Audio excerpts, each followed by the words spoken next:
CEO Sean Henry. Scott Potter is the Director of Water Services for Metro Water, and we'll turn it over to Sean to get us started. I think Scott's part of our crew now. We spent so much time in the building the past few days. Kevin, I agreed to do this because I figured there'd be coffee and water down here, but such are the effects of the flood, I guess. And that's really the theme. When you guys walked around today, you're probably saying the same thing everyone else is saying. We just talked to a few of the Ducks people, and they all say, wow, where was the flood? And we're looking at each other, well, it's where you were standing. So we're really proud of our whole team, all of our city partners, our sponsors, for getting us to where we are right now. And when you think about what happened, you don't know the exact gallons, but it's in the millions of gallons of water poured into the building, onto the concourse, came right through into the event level. But you look at the response that we had, we're just so excited about it. I mean, there's really good news around tragedy sometimes, and this tragedy is a pretty small tragedy. No one was hurt. We lost, some money, some equipment. But when you look at what happened, how fast people responded to this, especially from Metro Water, this thing was shut off by 7:15, the Friday after Thanksgiving. I don't know what you're all doing the morning after Thanksgiving. We're all getting ready to play a game. But a lot of people move a little bit slowly the Friday after Thanksgiving. And it was no different, except we had over 100 people in the building by 8 o'clock. We had 300 people in the building by 11 o'clock. Those people, some of our employees, some were from Case Restoration, but many were just from our partners. It was from the Department of Emergency Services at the city. It was Metro Water. You looked around and you didn't know everyone in the building. It was a pretty cool thing. Everyone responded so quickly to get the water off, get the water out of the building, which we're still working on. And then we went right to the dry out mechanism. At one point, I think we had over 1,000 fans in the building. We'll have 17,000 fans tonight. We had 1,000 box fans drying out the building. We had temporary ductwork set up throughout the building by noon, 1 o'clock or so on Friday. And the entire weekend, everyone gave up their holiday weekend. Now, some of us, it was easier because you were escaping your in-laws. But, for others, you were walking away from what you wanted to do. And the entire, 24 hours a day, 4 days in a row, everyone was in this building, making sure we get back to where we could be. The fact we're hosting a game tonight is pretty remarkable. I know a lot of people were disappointed we didn't host a game Friday or Saturday or a college game Friday night. But there was some thought that we wouldn't be able to host an event for a month. And when you look at this flood versus the natural disaster flood of 12 years ago that a lot of people try to make a comparison to, which we don't like the comparison because that flood was so devastating to the whole city. People lost their lives, people lost their homes, people lost their way of lives. So it's not fair to compare it. But from the building standpoint, today versus back then, this has probably been worse for the building because back then it was dirty water, which was worse. This was clean water, which is better. But then all the water came from the ground up, where this came from the top down. So it was from the concourse level down. So virtually every one of our systems is challenged right now. We're limping through. We're going to host a great event tonight. We're going to have a great concert Friday night. We're going to do a lot of work before the game tonight, between today and the concert, and then following the concert. But we're probably going to remediate from this for the next 3, 4, 5, 6 months. Every single electrical system, every piece of video will either be replaced or taken apart to be dried out and cleaned. But we don't know the full extent of the financial damage, but it's extensive. But you know what's great? We're going to host an event tonight. And like all of you, we're going to have 17,000 fans come in and say, wait, was there really a flood? And that's a good thing. Now, the bad thing is I kind of wish they would see a little bit more damage or some of the temporary ductwork and all the fans around. So they're a little bit more patient. We know our fans, they're the best in the world. They will be patient. Half our elevators won't work tonight. Maybe 1 or 2 get up and running, maybe not. Maybe a few more things go down. We're in front of the temporary backdrop right now instead of the video board because it's not working. So there'll be some inconvenience for our fans. But the best thing of all, we're playing hockey in Smashville in front of our fans. So we're really, really excited about it. And again, a lot of people keep calling and acting like something awful happened. And it was devastating, but it's just physical loss. Fortunately, no one was hurt. But again, if you can't focus on the positive that came out of this, you're missing something because this is a special city. Everyone rallied around a building to get us up and operational. And we're so thankful to everyone, from the mayor's office to OEM to obviously our partners at Metro Water, who, and you think about it, I got that call I think I missed your call first, right, Bill? At 6, and then I got one from half the guys standing in the back of you right now. It's our leadership group behind you. And then my phone just kept ringing. By the time I got here, there were already 15, 20 employees here, and almost immediately the water was shut off, and we just started correcting where we were. So again, we're just thankful, to you, Scott, your entire department. It really was awesome to see how many people outpoured to help every one of our food partners just started delivering food. You didn't even think about it, right? The Omni told us the doors are open, come over, use the bathrooms, coffee's there for you, because we, literally, we had a lot of water, just none that could wash your hands or drink or flush the toilet. So it really is incredible when others reach out to help you, and it's pretty humbling. It really is. So we're very grateful for it. But if you have any questions, we're here to answer them. Most of the answers will be true. Some will be some exaggerations, but Scott is here for any technical answers you may have. What was the timeline for you, Sean? After you get here, you take a look at stuff, what goes through your mind? What are your first thoughts at that point? Well, first thing is, all right, whose fault is it? Who we're going to blame? Like, who we're going to put in the pit? At first, walking out the door, someone called me and said, make sure you bring, your boots. And I thought, how bad can it be? So reluctantly, I threw my duck boots in my trunk. And as I pulled in, saw the river, the Cumberland River going down to Mumbrian. I said, I better put those babies on. I'd take the tag off. I don't want to get made fun of because they're fairly brand new. But right away, you realize how much worse it was than you expected or thought. Again, you think there was a flood, there was some water running in the building, an inch or two of water, no big deal. We'll get it out. We'll play. And then you realize, millions of gallons of water cascaded, throughout the concourse, the whole thing, through the box office, down aisles, down through the electrical rooms, the water systems, everything that we have. So then you started thinking, all right, we have a game at 1 o'clock. Is it possible? And we're a can-do group, and everyone's like, how do we get that done? But probably by 8:30, 9 o'clock, we realized we're going to have to look at this game differently. And that's when our team just mobilized so well. First, what do we do with the Northeastern Western Michigan game? Can we move it out to Fort Ice Center despite that tournament going on? It's one of those kids to be able to experience the best of Smashville. And, we sat with hockey operations and we talked about, okay, if we can't play today, what about tomorrow? And, I like waiting until you should make a decision to make a decision. And so we postponed Friday's game. And probably by noon on Friday, we realized Saturday's game was probably not going to happen, but let's just assess where we're going to be. But what was amazing is most of the water was pumped out of the building by Saturday morning. I know that sounds not very fast, but it's incredibly fast because we had to wait for a lot of water still to leach down from the ceilings and the walls and the carpeting and up. And then it started drying out and you realize we're not going to be able to play Saturday, but our system is up and running. We rebuilt the ice Friday afternoon, Friday night, so technically we have that side of it. But, tonight we'll have a temporary TV studio running our scoreboard. So we'll be able to have replays and a clock and hopefully more power play clocks than penalty kills, but they'll be up and running. But it's going to look like a TV show as opposed to what we experience in our bowl normally. But all those things started getting put in play. But probably by 4 or 5 o'clock, we felt pretty confident that we'd be able to host an event today if our fire panel, our safety panel, and certain things were operational. They weren't over the weekend. They are now. You look at, Nashville Fire Department and Fire Watch, and they've been with us every step of the way for the past 3 or 4 days to get that up and running as well. So again, so many people came out to make this happen. What caused it, I guess? So, when we first talked about it, and this is, Scott and I have talked probably more, well, not probably, more this weekend than we ever had before, despite him being a huge hockey fan. And someone asked me that the other day, and I looked at him and I said, oh, it broke. And then I said, wait a minute, there has to be a technical term for that. So I called Scott, and he said, he's an engineer, and he knows things, So, well, it broke.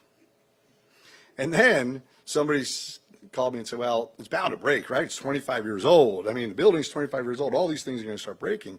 And I hit the brakes on it because Scott gave me some great information. I said, no, it has nothing to do with the age of the pipes at all. I mean, pipes are supposed to last 100 years, right? I know more about pipes now than I ever have before in my life. And, there are mains operating right now that were installed 150 years ago. But it really is a byproduct of a city in progress, a city that's growing with everything going around this building for the past 25 years since we opened. Things shift. And I'm not going to steal his thunder, but when he tells you how often a water main breaks in our city, we're like, oh, we got pretty lucky for the past 25 years in reality. So, I mean, things just happened. No one was at fault. It wasn't a faulty system. It wasn't aging out. It really is a byproduct of positive progress. In terms of priority, what was first in terms of here's what we need to do to be able to? Well, the first was getting the water out. The second was starting the drying process. And we were so thankful to Case Restoration I mean, they had, again, 1,000 fans set up in the building, complete ductwork, 4 or 5 makeup air units, dehumidifiers set up on the streets in 6th Avenue. If you haven't toured 6th Avenue yet, when you leave, just see what's set up out there. It looks like the playoffs on steroids when we bring in, more and more equipment. So that was first priority. The second priority was life safety, life systems. Where are we with the fire panel? Where are we with the safety panel? Something were happening in the building, are we going to be able to know it? Are we going to be able to notify people? What's our evac system like? The third is really vertical transportation, elevators, escalators, that sort of thing.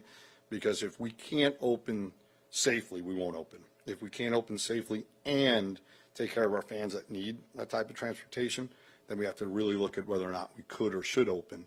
The last things were more the fan amenity standpoints. We're going to, concessions all be open today, might be slightly limited menu. Our premium areas will be somewhat challenged because of where the kitchens are, but it's going to be open. But that was kind of last. The first was safety and then convenience, for our fans, that need a little extra help. How difficult was the electrical aspect, especially with all these things not back up yet? It was probably scary more than, how difficult it was, because at first, water and electricity doesn't mix, that well. Now, fortunately, the building is built, with redundancy, safety, plans in place. But, we lost no electricity. We shut it off in a lot of areas at different times, but we're very, very fortunate. With all that said, everything that you see on this level that is fed by electricity or video boards or control panels, there's some questions about it. Now, it's safe. All of electrical's running. We've got to go through literally every piece of equipment, probably break it down, clean it a little differently, dry it out a little differently. Yeah, it's difficult. But again, we have a great team. They're standing behind you, along with 300 other employees that are dedicated to make this work. The first is, let's produce our events. Let's keep this building going. It would have been really easy to shut the building down, for 20, 30, 40, 50 days, relocate the games, work a deal with another city, temporarily cancel or postpone concerts. But, we sat together on Friday night, Saturday, Sunday, said, okay, how do we host all those events? Because it's an important thing that we do, for the city and push things forward.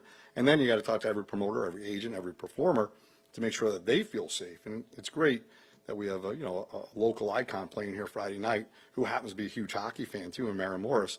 And it's going to be a great night for all of us to just enjoy, just like tonight will be, and celebrate the great efforts of our team.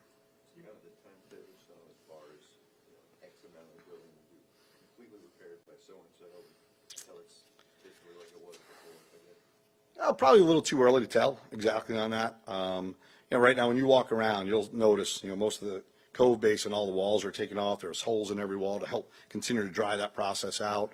We're probably going to have to, I know we've replaced almost all the ceiling tile on this level. We'll probably have to replace all the carpeting.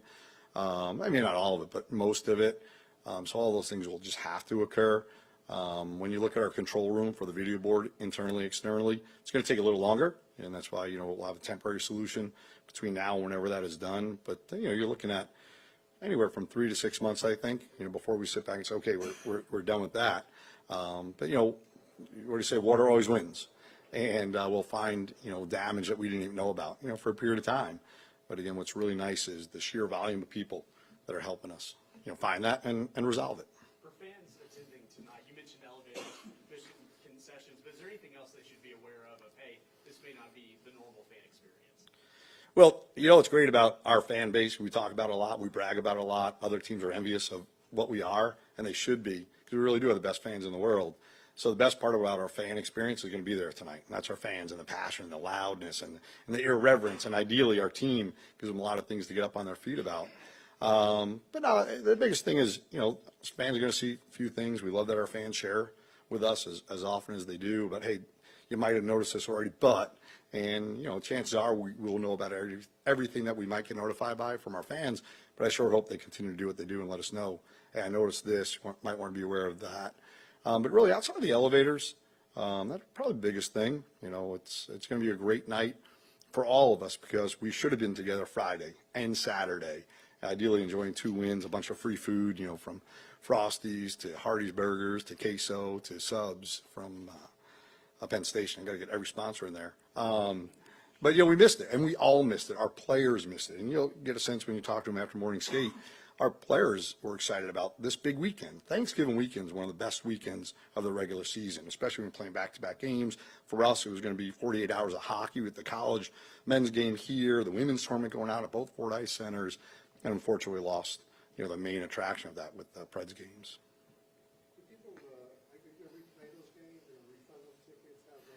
Yeah, so the game's going to be rescheduled. I think we're going to have an announcement on that pretty soon, which will put a lot of pressure on, how many games and how many days. At the same time, if you love hockey, it'll be a fun, period of so many games and so many days. But, once they're announced, right now anyone can get a refund for those tickets if they want them at their point of purchase. But the tickets for those games will also be good when they're rescheduled. And some people won't be able to make it when they bought, and, of course, we'll always take care of them. Are the damages from all this covered under some sort of insurance policy, or how does that all work? I sure hope so. No, it is. It's nice about insurance is you hate it, right, when you're paying for it, but it really is nice to have it. And again, that's where, our relationship with the city and the sports authority, certain things are our responsibility, certain things are theirs. But all of that gets figured out a little bit further on down the line. Right now is let's get up and running safely for all of our fans. And we always talk about, you don't want to talk about dollars and cents. That's something that you should be over here. The numbers we want to talk about are the goals, our shots, our players' numbers. But, fortunately, we run our business responsibly just like the city does, and it'll all be taken care of. Anything else? If you have smart questions, he's here. So. Yeah, maybe just, some of the most difficult things about, coming in and there's feet of water in an arena. How do you go about, that whole process? And then maybe just, as you alluded to before, just kind of how this type of thing happens. Before I answer that question, I wanted to express my admiration for Sean and the Predators organization for what they've done. It was an emergency. It was completely unfortunate, but I tell you what, they hit the ground running, and I wanted to express my personal admiration for Sean and the entire organization. So we have 3,000 miles of pipe, and it's kind of hard to wrap your hands around that, but it goes from New York to Los Angeles. And over 200,000 connections to our water system, just like at Bridgestone Arena. So we're not surprised when things break. We have a very standard way we respond. Over holiday periods, we'll staff on the holiday periods just so people can respond as quickly as they do. But our first priority is to get the water shut off. And I think we did that relatively quickly. One thing that's important to recognize is when we show up on a break, we can't shut valves quickly, because if we do, you can visualize at your home, if you shut a valve like in the kitchen sink, you get that water hammer and the pipe shake a little bit. Well, that's the last thing we want to have happen, is to have that water hammer hit. So we have to be kind of deliberate and a little bit slow when we're closing those valves, but that's the first thing for us, is to get the water shut off and stop the damage. And then we assess what we have, and we have a lot of experts that work for us that know how to fix things and fix them properly. And the next thing is we don't get in a hurry when we effect repair, because we certainly don't want to do it incorrectly. We don't want to do it in a hurry. So we assess what we have, and we identify the best way to repair it. And then once we do the repair, we kind of do a belt and suspenders kind of approach and make sure that we do everything we can to prevent that sort of thing from happening again at that location. We unfortunately, we deal with this pretty regularly when we have temperature inversions or droughts, ground shifts. You can cause breaks like this. So this is kind of what we do for a living on the emergency response side. We're pretty good at it, and I wish we didn't have to do as much as we do, but I'm pretty pleased with how we responded. Here's my question about the drought. We had a pretty substantial drought, and I know in my neighborhood, everybody was talking about how their houses shifted and doors didn't open like they should, and then once it rained, it kind of helped. Do you think that was probably most? Well, that's always an issue. It's called, heave. I guess y'all have heard that word before. When the ground dries out, it puts a lot of stress on pipes, and the stress in the form of the forces can come from any direction. And just like when the homes settle, that force is being applied to all the pipes in the ground, and not just our pipes. Any kind of conduit in the ground, is going to feel that force. So in this case, we did have that drought. The ground was very dry, and we've had temperature inversions over the course of the last couple of months. So the ground's been moving a lot. And that in the last couple of months, we've seen some break activities a little bit unusual for the fall. We'll see a lot of that kind of activity in the winter when it gets really cold. But I think the drought, it took an effect on the infrastructure. And Sean mentioned that we've got older infrastructure in the ground. It's important to remember that our fundamental, our oldest water treatment plant was put into commission in 1889. And still works like a champ, but it's pretty old. And we've got pipe that's older than that. With that in mind, does an event like this call into attention for more infrastructure funding or anything from your department that can help kind of mitigate some of these situations? We feel like we're adequately funded to do this sort of repair. Sean mentioned that we try to replace 1% of our pipes a year. It's a little bit difficult right now with the demand on contractors because the economy is booming so hard. But we've got proper funding through the council and the mayor's office to get this done. It's in our line of work, we're never done. Something's always broken and something is always ready to be replaced. And we've got capital programs in place to do that. And over the course of time, various types of pipe was put in the ground. Some of it was good, some of it was not. And we have a pretty complex matrix that we go through to identify what needs to be replaced first, and we do that. But thanks to the council and the mayor's office, I think we've got proper funding to do that. Anything else? How many men do you think at one time do you think you had working on Working this break, I'd say probably about 15 to 20. We brought in a Vector crew to assist in the pumping and the repair crew, and OEM was here. I think NDOT was here. We had a lot of folks from Metro that responded, and like Sean said, it was a really good demonstration of the partnership between the city and the Predators organization. So we can bring a lot of force to bear when we need to, and I was really pleased with how the city responded as well. Sean, from your perspective, how many different types of contractors do you think have been in this building since Friday? Oh my gosh, every single trade you can think of, and then some. And like Seth just said, every city department was here. And maybe just closing this on somewhat of a real positive note, the break happened, sometime around 5 a.m., give or take, not exactly sure. Within 2 hours, it was shut off. Within 12 hours of that break, it was reconnected. Water was flowing back into the building. We couldn't turn our own water for a little while off of that. But you think about that, a couple million gallons of water pumped through this building, and in less than 12 hours, it was fully restored, and that's because of the army of people that responded. From our standpoint, every contractor in the city reached out to us. I think we're going to hire a few of those guys as salespeople. They're pretty aggressive. But it really is, it's amazing how many of our partners, we're always doing renovations, right? We're always working. We work with every tradesman. And for so many people just to call and say, what do you need? We're here. It's really, really, really humbling. And the comments from those people and from our restaurant partners delivering food to us is you guys are always there for us. It's our turn to go backwards. We never think about it that way, but it's a little emotional. It really is. So it was nice. And again, it was just the building. Again, no one was hurt. No one's life was threatened. I mean, so you think about some of the tragedies that Scott and the other city departments deal with more often. It was just nice that nothing else was going on. And that's probably the biggest difference between the flood of 2010, which was devastating on every front, and this. This is just property, and this is the only place that was affected, so people could respond in that way. So we're just very, very thankful for it. All right, guys, thank you. Hopefully you get a chance to write some great stories about the game tonight, and talk to a few fans too, because I think universally our players and our fans feel the same way. We can't wait to play again. There's a video circulating around that we will get out on social of our players literally pushing the equipment truck out of the loading dock out of 3 feet of water, which is pretty cool. It shows you how excited they are about playing this game in our building in front of our fans. So, thanks for coming out. Appreciate it. Thank you, sir. Appreciate it.